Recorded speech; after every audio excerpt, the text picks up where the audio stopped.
Obrigado, pastor. Bom dia. Vocês estão aí? Estão acordados? Quem toma café? Só isso? Vocês não tomam café aqui não, gente? Ah, é? Jejum não tomam café não? Ah, é. Bom, eu sou lá de Minas Gerais. Nasci em Minas, nasci em Varginha, Minas Gerais. Alguém conhece Varginha? Não faça nenhum comentário a respeito de Varginha. Se você só conhece e não conta pra ninguém o porquê que você conhece. O meu sotaque é bem diferente do de vocês, né? Eu falo uai, vocês falam oxe. Oxe. Né? Eu falo é mesmo, vocês falam e é. Né? Vocês falam muito e é, né? A gente sempre brinca com a Ellen. E fala, Ellen, aconteceu isso. E é. É verdade. E é. Enfim, eu amo o Nordeste. Eu amo o Nordeste. Queria ter o sotaque de vocês. O sotaque de vocês é massa demais. Imagino falando assim, bom dia. Bom dia a vocês, paz do Senhor. Mais ou menos, acertei não, né? Acertei? Acertei. Acertei. É isso aí. Legal. Bom, eu geralmente conto um pouco da minha história, de como eu cheguei na casa de oração, falo um pouquinho do que eu acredito que o Senhor está fazendo nesses dias em relação à adoração, oração, como o Espírito Santo está compartilhando, está convidando a igreja a se chegar mais perto. Mas eu queria hoje compartilhar algo diferente com vocês. Eu talvez fale um pouco mais disso depois, mas eu quero gastar essa manhã toda trazendo vocês em uma jornada pessoal minha de estudo na palavra. Eu tenho estudado esse tema já há 9, quase 10 anos e eu sou apaixonado por esse tema. Então falar sobre isso por 3 horas só para mim é um desafio. Eu poderia falar muito mais. Mas essa é uma das aulas que nós temos no nosso intensivo Fascinação em Florianópolis. E eu vou dar o resumo da aula de 2 semanas. Eu vou dar em 3 horas para vocês. A aula de sacerdócio. Então, esse assunto é um assunto para mim muito querido no meu coração. Eu acredito que se eu tivesse uma mensagem a ser passada, ela provavelmente seria essa, a respeito do sacerdócio, do que é ser um sacerdote, o que quer dizer a identidade do cristão como sacerdote. Se você pensar em tudo que nós chamamos a igreja, tudo que você diz que você é hoje como cristão, somente 3 dessas coisas você vai carregar para a eternidade. A maioria delas vai ficar quando Jesus voltar, mas para toda a eternidade você sempre será filho de Deus, você sempre será noiva de Cristo e você sempre será sacerdote. Essas 3 identidades, essas 3 atividades também, elas vão acompanhar você por toda a eternidade. Você foi chamado como filho de Deus a ser noivo de Cristo na função sacerdotal. Foi esse o motivo pelo qual Jesus veio. Então eu vou tentar trabalhar com vocês de uma forma que eu não perca o conteúdo, mas também dê detalhes o suficiente para que você entenda o porquê você foi chamado a ser um sacerdote, de onde é que surgiu a ideia de ser um sacerdote, e para onde nós iremos, como nós viveremos como sacerdote na eternidade. Ok? Estão comigo? Então, eu sou uma pessoa eu sou um tipo de professor que eu amo o aluno mais do que eu amo a matéria.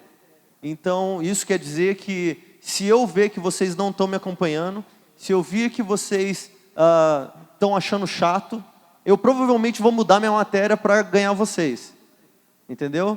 Existem professores que eles passam a matéria independente de quem está ouvindo. Eu não consigo, eu quero ter certeza que vocês estão comigo. Então, quando eu perguntar para vocês, estão comigo? Faz sentido? Se eu fizer uma pergunta, eu espero que vocês me respondam. Pode ser? Não funcionou não. Como é que faz, pastor? Tem uma manha, tem uma chavinha? Uma senha? Estão comigo, gente? Ah, tem que falar um pouquinho mais alto. Entendi. Porque eu gosto de diálogo. Ficar no monólogo, eu falando sozinho, vocês olhando pra mim assim, eu fico tímido. Eu sou uma pessoa meio tímida, sabe? Então eu acabo Então, vamos conversar comigo. Se você tiver pergunta, se eu tiver tempo, a gente pode até responder pergunta no meio da matéria. Pode ser? Então tá bom. Ninguém respondeu, mas tá bom. Então, o ponto central dessa matéria, o que eu quero enfatizar, e eu vou enfatizar durante toda a manhã, é de que a Bíblia, esse livro que você é apaixonado, espero que seja, esse livro que seu pastor usa para pregar todo culto, o livro que você deveria ler toda manhã, toda tarde, toda noite, aquilo que você deveria ter nos seus lábios e no seu coração a todo tempo, esse livro é a respeito de um homem, ok? Todo esse livro, de cabo a rabo, de Gênesis e Apocalipse, é a respeito de um homem, a respeito de uma família. Não é um livro aleatório sobre várias histórias compiladas a respeito de vários assuntos diferentes, sobre um universo de coisas, e foi colocado como livro e nós chamamos de Bíblia. Não, é uma história completa a respeito da promessa de um homem, da história do desejo de Deus para com um homem. E é isso que nós vamos ver, ok? Então, obrigado pelo ok quando eu perguntei. Eu vou falar ok várias vezes, esses ok vocês ignoram. Ok? Eu posso pedir uma mudança, pastor? Eu posso ter aquele púlpito que estava aqui antes? É só porque senão eu... Obrigado. Eu sei que isso daqui é mais legal, mais cool, mas está meio baixo para mim. Então você e eu, nós fomos chamados para sermos representantes de Deus na terra. O que isso significa? Obrigado. Você é rápido, rapaz?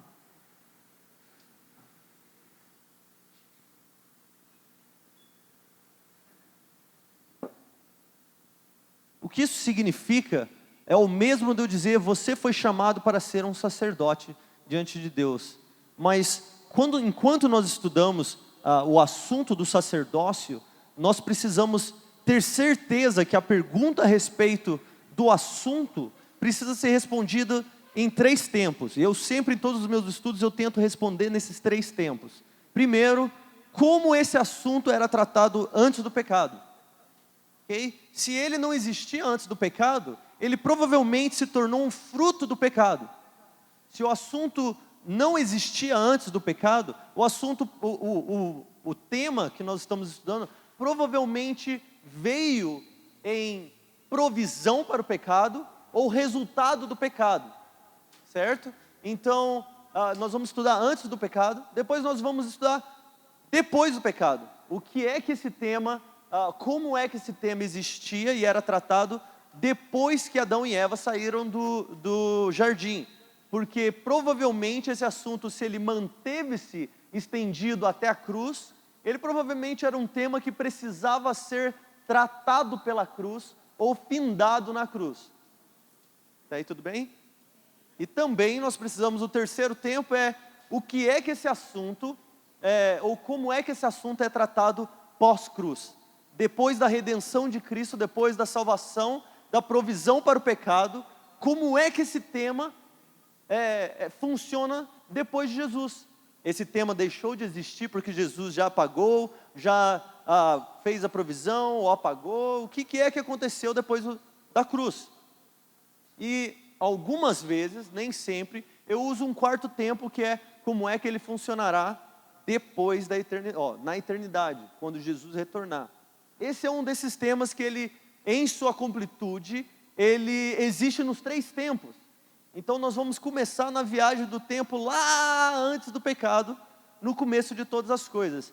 Para isso, existem 2 versículos bíblicos no Novo Testamento, que eu quero que seja a base do nosso estudo. O porquê que nós vamos voltar lá no começo, ok? Primeiro é Atos 3, 19 a 21.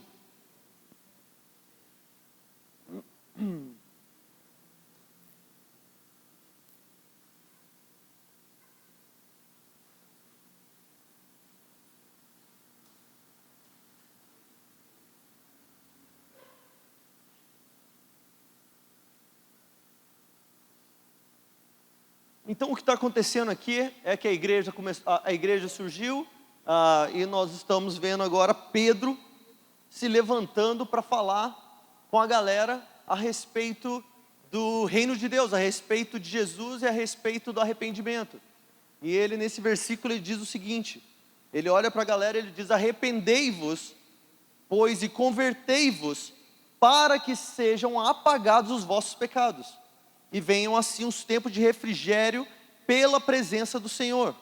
E ele envia Jesus Cristo, que dantes já vos foi pregado.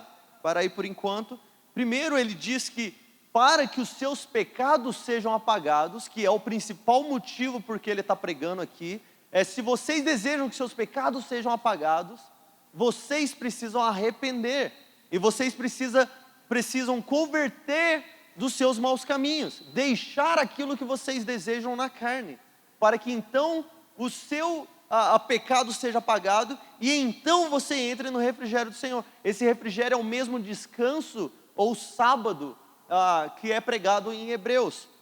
E aí continuando o versículo, ele diz assim, o qual, falando de Jesus, o qual convém que o céu o contenha, quer dizer, Jesus, que está no céu, e o céu está segurando Jesus, até o tempo da restauração de tudo, dos quais Deus falou pela boca de todos os seus santos profetas, desde o princípio.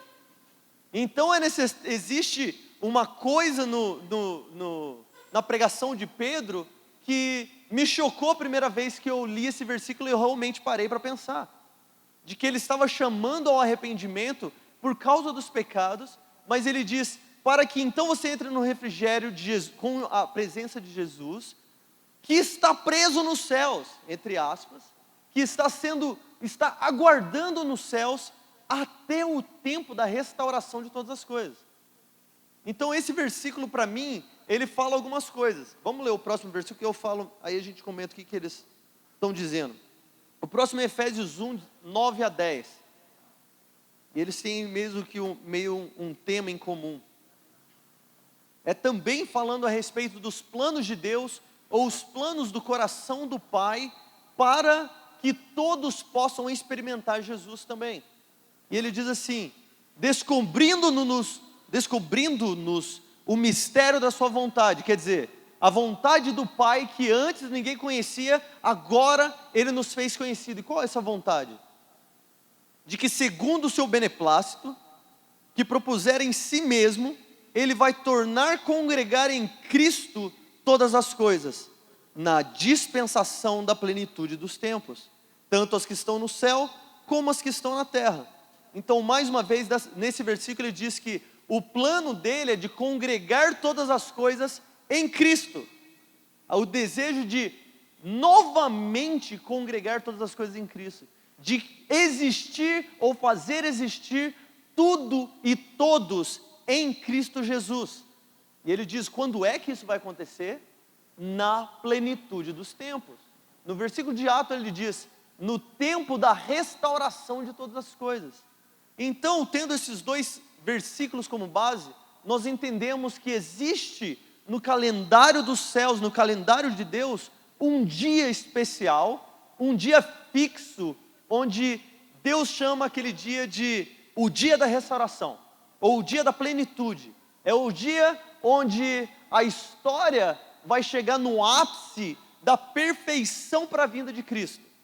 Então existe esse dia marcado no coração do Pai, Ele sabe que esse dia vai acontecer, e esse dia está marcado para que tudo venha primeiro ser restaurado, e nessa restauração todas as coisas venham coexistir ou existir em Cristo Jesus.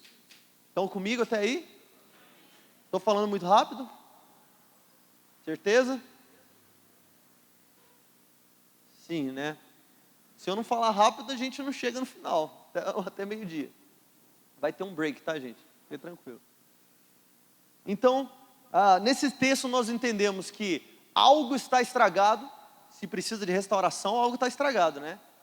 Algo deu ruim. Tem um bug no sistema, tem um vírus, e esse vírus precisa ser removido. Para isso nós precisamos de restaurar. Então algo está necessitando de restauração. 2, existe uma promessa para a restauração, certo? Ele prometeu de que ele vai fazer isso. 3, de que existe um tempo para que isso aconteça. 4, de que existe um restaurador. Ok? Aleluia, porque algo está quebrado, mas existe uma cura e existe alguém que conhece o sistema, que sabe como restaurar. Se você tem um laptop, você tem um celular ou tem um tablet, o seu tablet dá ruim, dá um pane, o que você faz? Você tenta restaurar. No computador hoje a gente tem aquele time machine, ou como é que chama? Em português eu não sei. Sei lá, você restaura. Só que quando você restaura, geralmente você primeiro não apaga tudo e começa do zero. Você volta a um período antes do problema ter acontecido, certo? Estão familiarizados com isso? Então, gente, não, agora vocês responderam sim mesmo que não estavam. Não precisam mentir para mim. Então, existe algo acontecendo no sistema, e esse sistema pifou, deu ruim. Existe um restaurador, uma pessoa muito inteligente, conhecedora de TI, e esse homem vai vir para remover o vírus, para remover o ruim que deu, e depois de remover esse vírus, ele vai restaurar tudo para que tudo funcione perfeitamente. Ok? Quando funcionar perfeitamente, o sistema vai funcionar para o fim que ele foi criado, para o fim que o criador do sistema criou. Isso é bom demais. Nós estamos nesse sistema, nós estamos nessa criação do Pai, mas deu ruim. E aí nós precisamos agora de um restaurador que venha e conserte. Mas para que esse restaurador venha, nós precisamos o quê? Agendar um dia. O Pai já agendou esse dia. O dia está marcado. O dia se chama o dia da plenitude dos tempos. O dia da restauração de todas as coisas. Mas agora nós vamos voltar a Gênesis para entender onde é que deu ruim. Tá? Então vamos lá? Abre lá em Gênesis e nós vamos conversar um pouquinho a respeito de como era o sistema antes do vírus, antes do bug.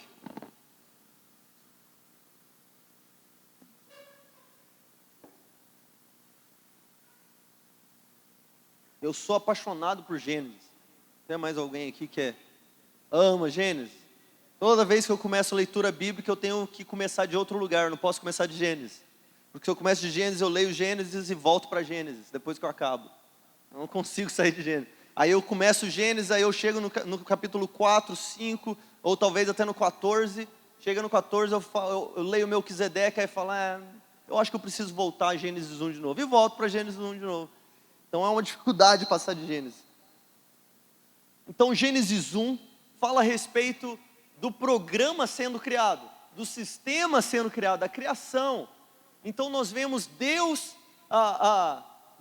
um, criando no plural, Deus três, conversando entre si. Nós chamamos de o fellowship, como é que chama? Fellowship da Trindade. Alguém tem uma palavra para fellowship? Comunhão da Trindade. Então, nós temos aqui a aliança da Trindade, onde nós temos Deus Pai, Deus Filho e Deus Espírito Santo. Porém, sempre que Deus Pai, Deus Filho e Deus Espírito Santo fala, ele diz ele diz nós. E quando fala que os três fizeram, diz Deus fez. É lindo isso. A Trindade é uma coisa que explode a minha cabeça toda vez que eu penso a respeito dela. Nós vamos falar um pouquinho mais sobre a Trindade já já. Mas Gênesis 1, 26 a 28 diz assim: é o plano de Deus a respeito do homem. E disse Deus: façamos o homem à nossa imagem. Façamos a nossa imagem de quem? A nossa imagem de quem? Não era Deus que estava falando? Por que ele diz façamos? Não é Ele o Criador? Não é Ele quem está criando o homem? Façamos aqui é a respeito dessa comunidade, essa comunhão perfeita, essa distribuição de sistema, que não existe divisão, é perfeitamente um, mas perfeitamente três. A divisão da Trindade, que não poderia nem ser chamado de divisão, mas a plenitude de Deus em três. Ele dizendo: Espírito Santo, o que você acha? Espírito Santo: eu acho o que você acha, e você, o que você acha? Perfeito o que você acha. Jesus, o que você acha? O verbo, o que você acha, filho? Olha, eu acho que é perfeito, com certeza. E o Espírito, o Filho e o Pai, num fluir perfeito na criação, eles descobriram que a melhor forma de colocar um representante na terra para governar sobre tudo e todos era de que ele se parecesse conosco. Então ele diz: para que ele tenha a função que nós temos, é necessário de que primeiro ele tenha aquilo que nós temos. Façamos ele como nós. Vamos explicar um pouquinho mais sobre isso.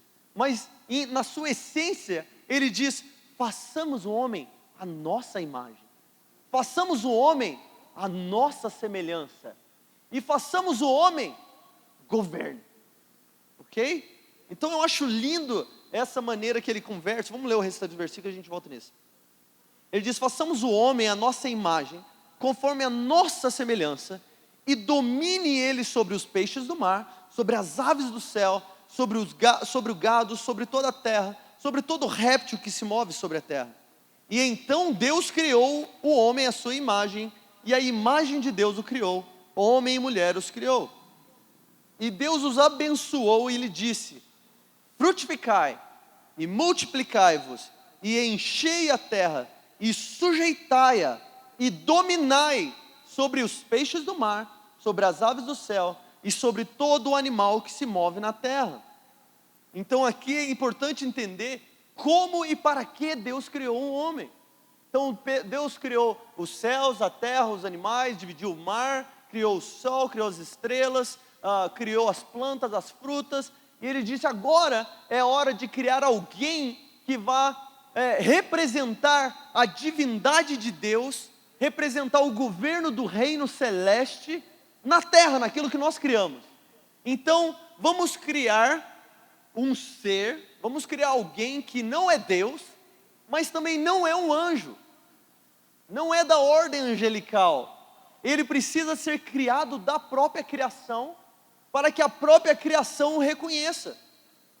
Por isso Deus vem, Deus encosta no barro, Deus encosta no pó da terra, cria um ser, e ele pega da essência dele, daquilo que ele tem de mais perfeito, daquilo que ele tem de mais lindo e poderoso, que é o Espírito dele, e ele sopra sobre aquela estrutura de barro, ele diz assim: viva. E nós agora criamos vida, porque nós temos Deus em nós.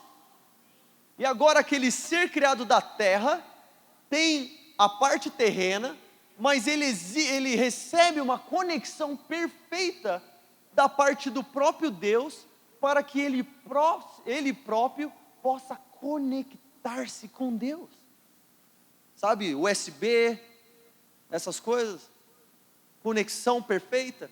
Você não pode enfiar um HDMI num USB, não funciona, não encaixa.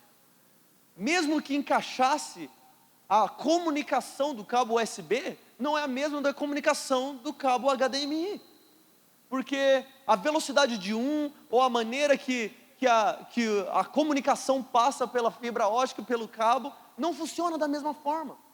Mas o homem foi criado com as propriedades perfeitas, as conexões perfeitas para conectar conectar-se com Deus, porque ele tinha em si o próprio Deus. O homem hoje, ainda na sua queda, ele só existe porque quando ele nasce, ele faz assim, ó. E esse ar que faz da vida ao homem, vem de Deus. O espírito do homem é dado por Deus. E ele não pode existir se Deus não diz exista. Ok? Pô, desse fôlego até escureceu minha vista. E ele disse então, façamos ao homem a nossa imagem. Isso quer dizer aparência. Existe. Alguns podem até achar dificultosa essa ideia, porque muitos no humanismo têm atribuído a Deus certas coisas que na verdade são do homem, e dizendo até mesmo que o próprio homem é Deus. Não é disso que eu estou dizendo, mas nós podemos afirmar certamente, claramente, por tudo que a palavra nos ensina e de que Deus nos mostra, de que Deus tem 2 olhos, certo? Deus tem olhos, sim, Deus tem olhos, Jesus tem olhos, tem boca, Deus fala. Agora, dizer que Deus tem olhos, Deus tem boca, nós não estamos dando a Deus o que é do homem, porque não foi o homem que disse como Deus é, o próprio Deus disse como o homem é. Não é o homem dizendo, Deus, eu desejo que você tenha 2 olhos. Não, somos nós que recebemos a aparência de Deus, não Deus que recebe a nossa aparência. Então Deus criou o homem com uma certa lembrança fisionômica. Fisionômica é uma palavra correta? Fisiológica? Não, de fisionomia, não é de fisiológico. Fisiológico é outras coisas. Então, Deus criou o homem a partir de si mesmo. E ele diz, vamos fazer ele também a nossa semelhança. Que ele tenha funcionalidade parecida com a nossa, de que ele tenha processamento, raciocínio, de que ele tenha habilidade de ter desejos e emoções como nós, Deus. Você tem uma funcionalidade cerebral, não é a funcionalidade que Deus tem. Nós teremos uma mais parecida com Deus quando nós tivermos nosso corpo glorificado. Mas, ainda assim, Deus te deu o intelecto, Deus te deu isso, que você conseguiu ficar pensando aí, o que é que ele está falando, entendeu? E aí, depois de ter uma aparência, ter uma semelhança de funcionalidade, ele diz agora, eu quero dar a ele um encargo como meu, e ele diz, domine. Olha que lindo. Deus poderia ter simplesmente dito, sirva-me. Ele disse, não, eu estou te criando para domínio, para que você governe, para aquilo que eu sou sobre todos. Você é num nível muito menor, infinitamente menor, mas você é governo sobre a terra. Eu criei o gado, eu criei as árvores, eu criei o mar, eu criei o mundo, ele é seu para que você governe. E aí ele diz assim, frutifique, multiplique-se e encha a terra. Quer dizer, reproduza agora aquilo que você é. Eu quero que o mundo, o planeta Terra esteja cheio daquilo que você é. Eu quero outros na minha imagem, na minha semelhança, governando na terra, a partir dessa conexão perfeita com Deus. Ai meu Deus, não posso tomar muito tempo aqui. Vamos lá. Então, vamos para o jardim agora. Capítulo 2, versículo 7.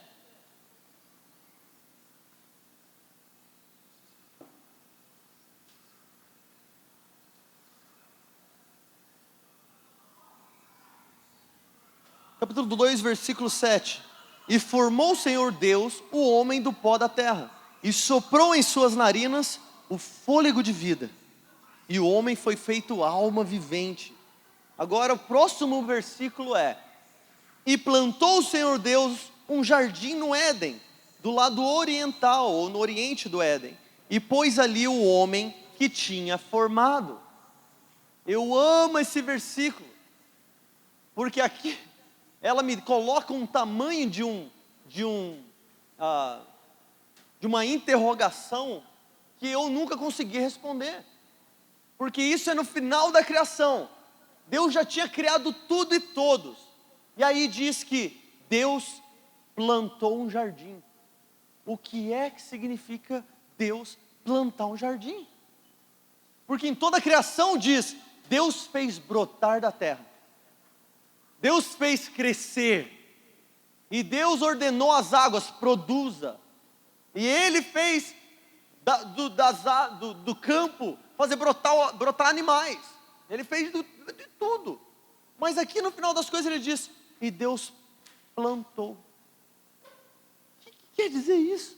Eu não sei ainda se quer dizer, Deus ajoelhou, vamos fazer um buraquinho aqui, deixa eu plantar árvore, opa, o regador, pega umas nuvens aqui, vem cá, coloca, chove, isso, e Deus plantou com suas mãos, ou se quer dizer, plantou de brote, e Deus plantou, ou se também pode dizer, que Deus plantou um jardim, ok? Acompanharam isso? De que Deus pegou um jardim, e Ele plantou um jardim no Éden. Também é importante entender que quando o jardim foi criado, foi plantado, não existia Éden, ok? O Éden aqui só veio existir anos depois, mas foi usado pelo escritor como referência da localização geográfica do jardim. Assim como você lê no restante do capítulo, quando ele fala a respeito, por exemplo, deixa eu ver, versículo 10 do capítulo 2 diz assim, do Éden saiu um rio que regava o jardim, e ele se dividia formando 4 braços. O nome do primeiro rio era Pison, este era o que contornava a terra de Ávila, onde há ouro. Ávila não existia quando o jardim estava regando aquela terra, porém ele veio a existir depois, e se tornou uma referência para onde o rio passava. Então, estão entendendo o meu ponto? Porém, para que ele seja um lugar geográfico, é importante entender que o jardim era uma coisa física. O jardim do Éden não é uma coisa etérea, não é um vapor, não é um castelo nas nuvens, onde Adão subia uma escada invisível e ele chegava nas nuvens e ele passava nas árvores. Uau, deixa eu pegar essa fruta. Uou, que viagem, que brisa. Tipo, não era isso, tá? O jardim do Éden não é o nirvana mental. Ele precisava sentar em um monte e ele falar, eu vou até o Éden agora. Não era assim. O Éden era um lugar físico, criado e plantado pelas mãos de Deus na terra, em um lugar geográfico chamado Oriente do Éden, cujos rios passavam fisicamente em terras físicas, ok? É importantíssimo entender isso, porque isso muda a qualidade do entendimento bíblico. Se você dizer que o Éden é algo etéreo, você vai precisar dizer que o céu é etéreo também. Se o céu é etéreo, ele não é físico, então ele é uma dimensão totalmente diferente, a qual o homem não consegue se posicionar em pé dentro. Estão me entendendo? Porém, em Apocalipse nós vemos que o próprio jardim está lá, de que a árvore que antes era física está lá, de que Jesus, com o corpo glorificado físico, está sentado em um trono físico nos céus, ok? Imagine Jesus com o corpo glorificado, porém físico. Lembra que ele comeu quando ele ressuscitou? Estão comigo? Jesus chega lá ao pai e fala assim, filho, assenta-te à minha direita. Jesus, pai, estava cansado dessa subida, deixa eu sentar. Uou! Passa direto e cai na terra de novo. Tenta de novo, Jesus. Não, não é assim que funciona. É um lugar físico, é um lugar onde você pode tocar, é um lugar onde você pode interagir. A brasa do altar que o serafim tocou na boca de Isaías Era uma brasa física, de um altar físico. Não era deixa eu fazer um ato simbólico. Abre a sua boca, filha. Finge agora que você sente a brasa. Oh, tá queimando. Não, físico, ok? Os seres viventes são seres físicos, concretos. Se você chegar lá e fizer assim, ó, pum, você provavelmente vai enfiar o dedo num dos olhos dele. Enfim, mas você entendeu, né? Foi legal. Você não precisa nem mirar, já que ele é cheio de olhos, você chega lá, pum. Ai, meu olho. Ai, que ótimo. Então o jardim era um lugar físico. Mas o que é que o homem fazia no jardim? O que é que o homem fazia no jardim? Me respondam. Plantava, regava, o que mais? Dava nome aos animais, o que mais? Trabalhava, comia, dormia. Era um lugar de férias, era maravilhoso. Então vamos lá. Então, cadê o versículo que eu falei? Versículo 2, versículo 7. O Senhor Deus formou o homem e colocou ele no jardim. Quem é que foi criado primeiro? O homem ou o jardim? Fala alto, gente. O homem. O homem foi criado antes do jardim. Sendo assim, ele não pegou um jardim que já estava abandonado, ou deixa eu criar um homem para cuidar do jardim. Não, Deus criou o homem, e aí ele diz, eu tenho um homem à minha imagem, à minha semelhança, que governa e domina. E agora ele está preparado para fazer o que eu criei ele para fazer. O que ele precisa? De um lugar de habitação, de um lugar, um escritório. Vou colocar ele agora no jardim. E aí ele diz, já a gente vai chegar lá, mas ele pega o homem e ele coloca o homem no jardim. Versículo 8 que diz isso, né? Plantou o Senhor Deus no jardim do Éden, do lado oriental, e pôs ali o homem que tinha formado. Vamos fazer algumas perguntas a respeito do jardim para a gente entender o que é que o homem fazia no jardim. Quem plantou o jardim? Agora eu quero respostas altas, tá? É agora que fica divertido. Quem criou o jardim? Ou plantou, né? Quem plantou as árvores? Quem plantou as flores? No jardim, tinham espinhos? Alto, eu quero confiança aqui. Sim? Não?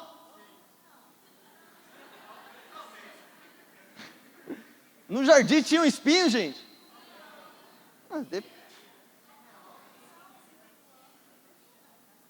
Antes do pecado haviam espinhos? Cadê a confiança, irmão? Estava tão confiante. No jardim haviam pragas. Pragas não, mas espinhos tinha. Tinha ou não? Tinha? No jardim chovia? Confiança, eu quero confiança. Vocês estão cansados de ouvir a história do jardim. Chovia, gente? Sim. Talvez. No jardim, tinham ervas daninhas?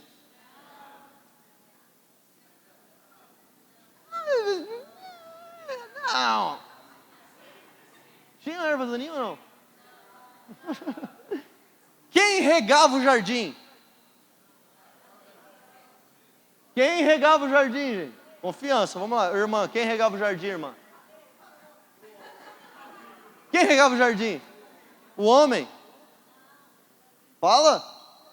O rio. Quem regava o jardim, gente? Vamos ler uns versículos, então, tentar responder essas perguntas, né? Que vocês estão me confundindo já. Porque eu achava que Adão era um fazendeiro. Não era a responsabilidade dele regar o jardim? Não era a responsabilidade dele plantar árvores e cuidar das árvores? Vamos ler lá então. Gênesis 2, 9 e 10. O Senhor Deus fez brotar da terra toda árvore agradável à vista e boa para a comida. E a árvore da vida no meio do jardim, a árvore do conhecimento do bem e do mal também. Quem fez brotar as árvores? Foi Adão que plantou? E saiu um rio do Éden para regar o jardim. Quem regava o jardim? Versículo 6. Um vapor, porém, subia da terra e regava toda a face da terra. Quem regava o jardim? Gênesis 3, 17 e 18. Depois do pecado, agora. E Adão disse, porquanto deste ouvido à voz da tua mulher, comeste da árvore que te ordenei, dizendo, não comerás dela, maldita é a terra por causa de ti, com sofrimento comerás delas todos os dias da tua vida, espinhos e ervas daninhas também te produzirá, e comerás da erva do campo. Tinham ervas daninhas no jardim antes do pecado? Tinham espinhos no jardim antes do pecado? O que é que Adão fazia?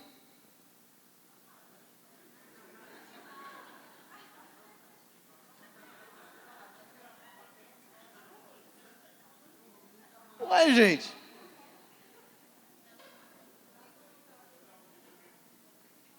Colocou uma rede entre a árvore do bem e do mal e da árvore da vida e dormia.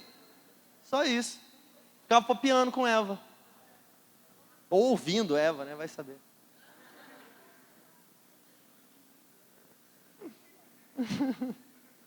Desculpa, mulher, as mulheres não estão rindo, não, só os homens. Então o que é que o homem fazia no jardim? Vamos lá para Gênesis 2, versículo 15. O Senhor Deus tomou o homem e o colocou no jardim do Éden, para que o homem, o que diz a tua versão aí? Cultivasse e guardasse, é isso que a maioria de vocês diz? Cultivasse e guardasse. Então, depois de tudo que nós vimos que Deus fez, nós vemos o homem entrando no jardim para que ele cultivasse, para que ele trabalhasse e guardasse. Essas duas palavras, elas vão definir tudo o que você e eu somos chamados para fazer a partir de agora. Essas duas palavras são, em hebraico, elas são avad e chamar. Tá? Você não precisa anotar, mas se quiser, eu como um teólogo bem conhecedor de hebraico, só que não. Eu amo estudar, na verdade, as palavras que me intrigam, o que é que realmente elas querem dizer.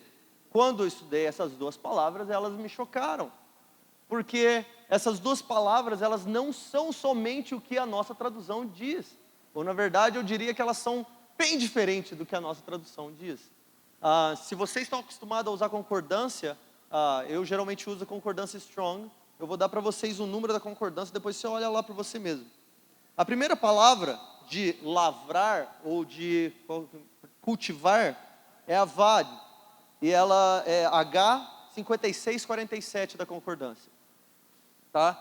A definição de avad é lavrar, servir, vestir, trabalhar ou ser trabalhado. Deixa eu dar alguns versículos onde essa mesma palavra foi usada, tá? Só para você começar a entender o que é que Adão também fazia. Quando Moisés encontrou a Deus, e Deus falou para ele, vai para o Egito e faz algo por mim. Olha o que ele disse para ele. Êxodo 7:16. Deixe o meu povo ir para que me avade no deserto. Para que me sirvam no deserto. Para que cultivem no deserto, talvez. Para que plantem no deserto. Estou precisando de um canteiro no deserto. Então, tragam trabalhadores para que eles plantem no deserto. Não, para que me sirvam sacerdotalmente no deserto. Depois, Números 8:26. Só no capítulo 8 de Números, essa palavra é usada 6 vezes, num capítulo. Esse versículo que eu gosto mais dos usados. Diz assim, e os levitas ministrarão no tabernáculo da congregação para guardarem, que é chamar, e servirem, que é aved. no tabernáculo da congregação. Plantação dentro do tabernáculo? Não. Mas as mesmas duas palavras que foi usada para o chamado de Adão na terra, são exatamente a definição usada para o que os levitas vão fazer no tabernáculo. Eu quero que eles sirvam e guardem. Guardem o quê? Guardem a quem? Guardem por quê? Jó 21:15. Quem é o Todo-Poderoso para que o sirvamos? Avad. E que nos aproveitará que lhes façamos orações. A outra palavra é 81:04, chamar, ou chavar, chamer, sei lá como é que fala. Fala do jeito que você quiser. Mas a definição é guardar, cultivar e observar. Observar. Olha essa passagem. Josué 22:5. Tão somente tende cuidado de guardar com diligência o mandamento e a lei de Moisés, o servo do Senhor, que vos mandou. E ameis ao Senhor vosso Deus, e andeis em vossos caminhos, e guardeis os seus mandamentos, chamar, e vos achegueis a Ele, e o sirvais com todo o vosso coração e com toda a vossa alma. Guardai o mandamento do Senhor e guardai o templo do Senhor, são exatamente a mesma palavra usada para o que ele guardou, o que Adão estava guardando. Agora, a palavra também pode ser usada para guardar de segurança, de proteger, tão somente não com o seu coração, mas também com proteção física. Os querubins que foram colocados no jardim logo depois do pecado, foram colocados para chamar o caminho para a árvore da vida. Mas o interessante de notar que essas duas palavras só foram usadas novamente no restante do Velho Testamento, em conjunto, no mesma passagem, quando usado para definir as funções sacerdotais. Nenhum outro foi usado no mesmo versículo, a não ser para dizer o que um sacerdote representante de Deus foi chamado para fazer. Levanta um sacerdote, bam, o que você está sendo chamado para fazer? O que Adão fez. Como assim? Cultivar a terra? Não. Guardar e servir o Senhor em sua casa. Guardar e servir ao Senhor em seu tabernáculo, em sua habitação, em seu lugar de encontro. Alguém sabe o que Isaías 56:7 diz? O que Jesus disse quando ele entrou no templo? A minha casa será chamada casa de oração. O meu lugar de habitação será chamada casa de relacionamento, de conversação, de interação, de conectividade comigo. O meu lugar de habitação será um lugar onde haverá transferência entre você e eu, entre eu e você.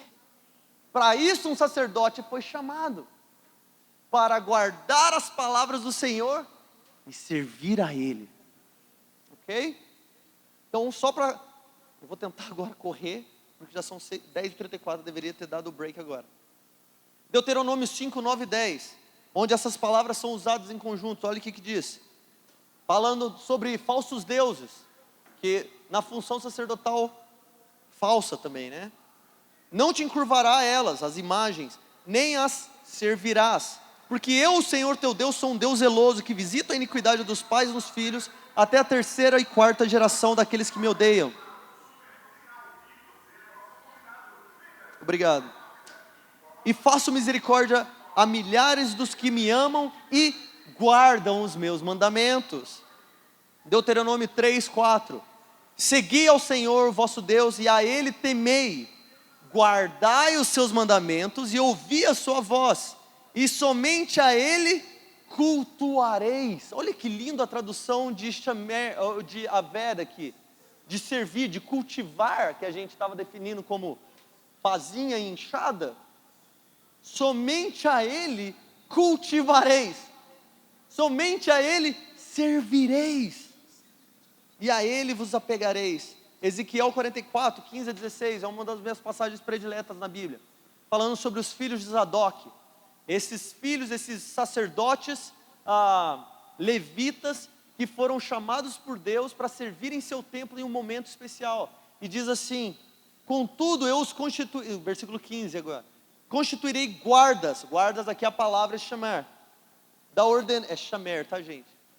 Lembrei. Da ordenança da minha casa, em todo o seu serviço e em tudo que nela fizer. Mas os sacerdotes levíticos, os filhos de Zadok, que guardaram a ordenança do meu santuário, quando os filhos de Israel se extraviaram de mim, eles se achegarão a mim para me servirem, e estarão diante de mim para me oferecerem a gordura e o sangue, diz o Senhor. Caraca, o que é que nós estamos fazendo? O que é que Adão estava fazendo naquele jardim? Por que é que o jardim existia? Vou ter que responder na próxima sessão. Mas Adão foi chamado para ser um embaixador. Eu vou só definir embaixador, representante, sacerdote, e aí a gente vai para o break, tá bom? Então, quando nós usamos a palavra embaixador na esfera terrestre, na esfera terrena, nós usamos como alguém que está representando outro alguém. Então, uma nação que manda um representante para outra nação, esse representante é chamado de embaixador. O que significa isso? O representante de uma nação, ele vai sozinho, porém em seus ombros, ele carrega toda a nação.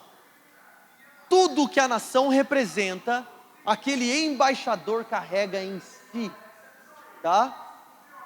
A palavra nos diz, deixa eu esperar porque eu quero que vocês entendam. Estão me ouvindo tranquilo?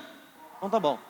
Então, aquele representante, aquele embaixador, leva consigo, digamos, o embaixador vai para a Argentina. Quando ele chega na Argentina, ele está representando em si, humanamente, todo o exército brasileiro, toda a Constituição brasileira, todo o governo brasileiro, tudo que o brasileiro, direitos e deveres do brasileiro, tudo que o Brasil é, aquele homem está representando na Argentina. Estão entendendo? Vocês já viram um versículo que diz assim sobre Jesus? Porque ele nele está carnalmente ou fisicamente, corporalmente, toda a plenitude da divindade. Já viu esse versículo? Que incrível! Em Jesus fisicamente, tudo o que Deus é, Jesus representa. Isso é um sumo sacerdote. Isso é um embaixador de Deus. Eu represento Deus aonde eu vou. Adão foi colocado como embaixador da divindade, como embaixador de Deus. Por isso ele foi feito com a imagem e semelhança de Deus, é a funcionalidade de Deus, para que ele pudesse acessar a Deus e representar a Deus na criação. Quando nós usamos essa palavra de embaixador espiritualmente, representando uma divindade, mesmo que seja falsas divindades, quando um budista, ou quando um hinduísta, ou quando qualquer outra entidade é representada por um homem, esse homem recebe o nome não de embaixador, mas de sacerdote. Obrigado. De sacerdote, porque ele é um representante espiritual de uma divindade, ok? Nós somos representantes em Cristo, por Cristo e para Cristo, do próprio Deus Todo-Poderoso.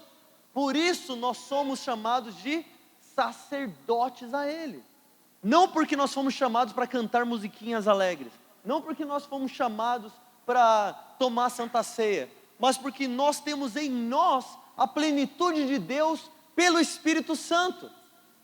Porque nós fomos redimidos a Deus por Cristo Jesus para sermos sacerdotes, uma nação sacerdotal para sempre, representando Deus para sempre. Estão comigo? Está empolgado? Então tá bom, vamos tirar um break. E aí a gente volta para o jardim tentando terminar essa matéria. Vamos orar rapidinho antes da gente tirar o break. Pai da glória, nós te damos honra nessa manhã. Nós agradecemos a Ti porque os Seus planos são perfeitos, de que o Seu coração, o Seu desejo para o homem não falha, de que o Senhor nos proveu um restaurador, de que o Senhor nos proveu uma identidade que não falha, e o Senhor nos convidou a algo divino, a algo eterno, e nós aceitamos esse chamado hoje em Cristo Jesus. Nós pedimos pelo Teu Espírito de sabedoria nessa manhã, nós pedimos que o Senhor abra os nossos olhos, que o Senhor abra os nossos entendimentos, enquanto nós abrimos a Tua palavra. Eu peço que o Seu Espírito de sabedoria e revelação venha sobre nós nessa manhã, nesse dia, para que nós possamos agir e caminhar na nossa identidade como sacerdotes, em nome de Jesus. Amém.